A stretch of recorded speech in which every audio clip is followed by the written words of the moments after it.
Hello, this is a demo about changes to virtual disks when you add them to a virtual machine or when you create the virtual machine in the first place. Let's start here. When you add a disk, it looks like this now.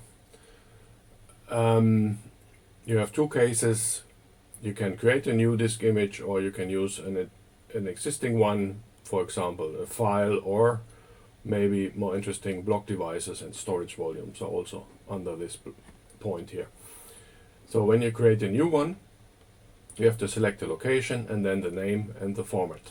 And now the name and format is presented in one row. The idea is that this should give you the hint that the format is actually the extension of the file, and you don't have to put it here, and we don't have to deal with complications resulting from the people write an extension here and it's not the same as the format, and should we deduce the format just from the extension, and what do we do if it doesn't work? And so to avoid inconsistencies here in the UI, you just have to select the format, which becomes the extension by force, and you can choose a name. This is all pre-filled with usable defaults, and in this case the name is the name of the virtual machine with -1, because the name without a dash is already in use here.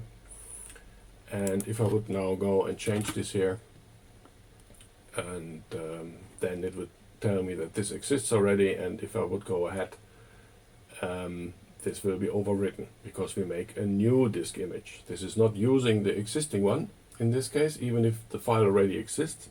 This would now go and erase this file completely and make a new one with the specified size in its place.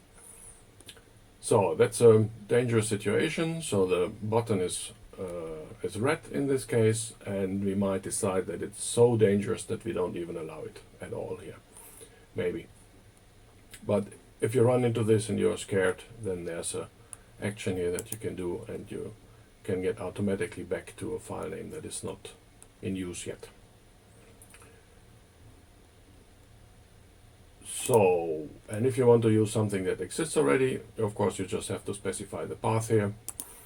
And this is the big file chooser that is coming up, and this is maybe one of the first uses of it.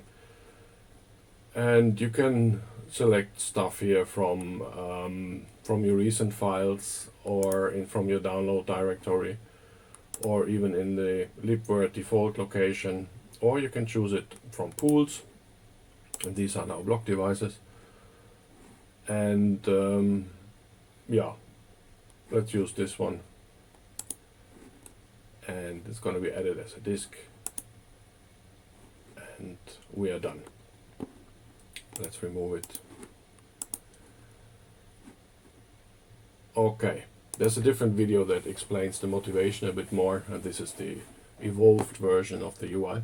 If you don't understand the changes from what we have to what this is proposing now, you might want to watch the other video.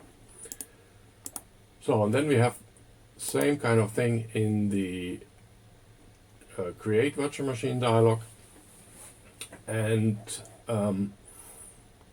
here you get 3 choices. Yeah, the first is that you create a new one, and this is exactly the same. We can give you a good default for the location, but the name is left empty here because it would depend on the virtual machine name, and we don't want to have too much action here in the dialog. So if you start typing something here, we could fill this out here automatically, but I think it's not really helpful. So we just have this case now. If you leave this empty, you get a completely automatically generated name if you don't care about it. If you do care, you can write the name here, and you get the same kind of support for avoiding names that already exist. Format is selected here. So the idea is that if you don't touch this at all, and this would also still be empty, then you maybe just select the operating system, you get a default name, and you can just click create and run, and you get a default image with a reasonable size and the default location with a working unique name, and you don't really have to fill this out. But still, I think it's good to show this all so that you have at least some idea what's going to happen. I found it very mysterious when I started using virtual machines, where the disks actually are and what is happening, and took a while to figure out it's just a file in the file system. There's nothing special about it, and I could take control if I'm not happy with the defaults here. And I hope this will now give this idea to people. Yeah, there's here also this use existing one, and I'm thinking maybe we omit it here because this is an advanced option.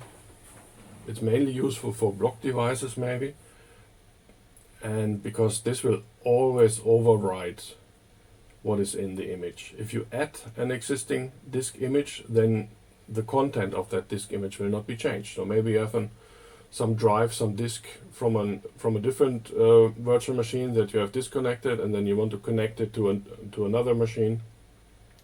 Then you can do that, and the content would still be there. But in this case, you will install a new operating system on this disk image file, so the content will always be lost. So maybe you could say you make a new virtual machine, so you also should make a new disk image file. Except if you want to install it on a block device maybe, but that it would maybe qualify as a advanced case, in which case you just click no storage, create an edit, and then you can do whatever you want with the add disk dialog. Just to simplify this dialog here.